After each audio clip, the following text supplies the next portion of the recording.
Good morning everyone, my name is Saket Kumar Jha and I am going to give a presentation on the topic basic renal process. So here we start index, filtration, reabsorption, secretion, the three steps of urine formation. The glomerulus filter water and other substance from the bloodstream. The filtration membrane keeps blood cell and large proteins in the bloodstream.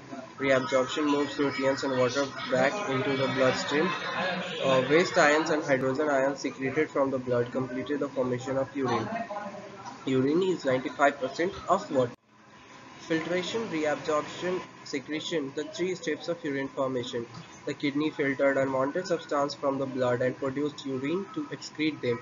There are three main steps of urine formation: glomerular filtration, reabsorption, secretion. This process ensures that only waste and excess water are secreted out from the body.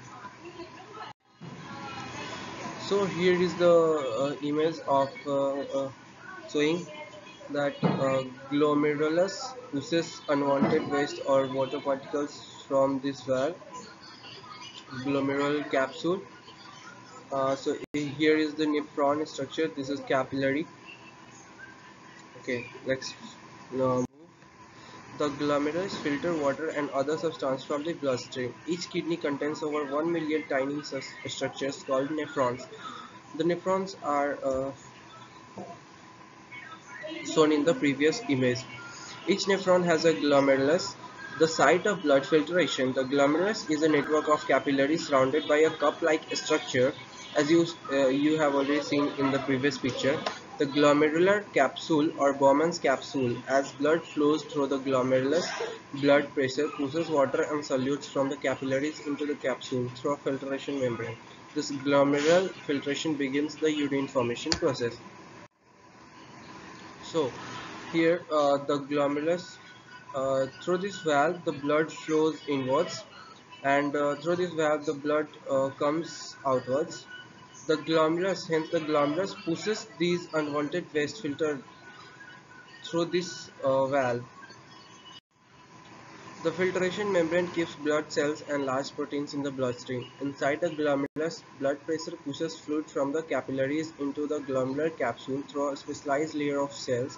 This layer, the filtration membrane, allows water and small solutes to pass but blocks blood cells and large proteins. Those components remain in the bloodstream. The filtrate, the fluid that has passed through the membrane, flows from the glomerular capsule further into the nephron. So here is the another image showing some.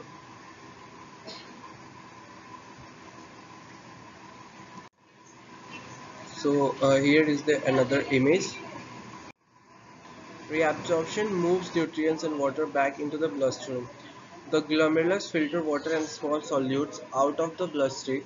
The resulting filtrate contains waste but also other substances the body needs: essential ions, glucose, amino acids, and smaller proteins. When the filtrate exits the glomerulus, it flows into a duct in the nephron called the renal tubule.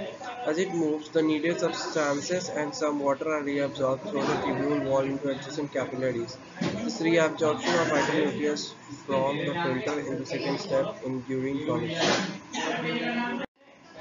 Waste ions and hydrogen ions secreted from the blood complete the formation of urine. The filtrate absorbed in the glomerulus flows through the renal tubule, where nutrients and water are reabsorbed into capillaries. At the same time, waste ions and hydrogen ion passes from the capillaries into the renal tubule. This process is called secretion. The secreted ions combine with the remaining filtrate and become urine. The urine flows out of the nephron tubule into a collecting duct. It passes out the kidney through the renal pelvis into the ureter and down to the bladder. So here in this image, here is a counter current mechanism in which NaCl is transported from the ascending limb of Henle's loop to the descending limb of the recta vasa recta. The ascending limb of the vasa recta in turn transport NaCl to the interstitial, the tissue between the loop Henle and the vasa recta.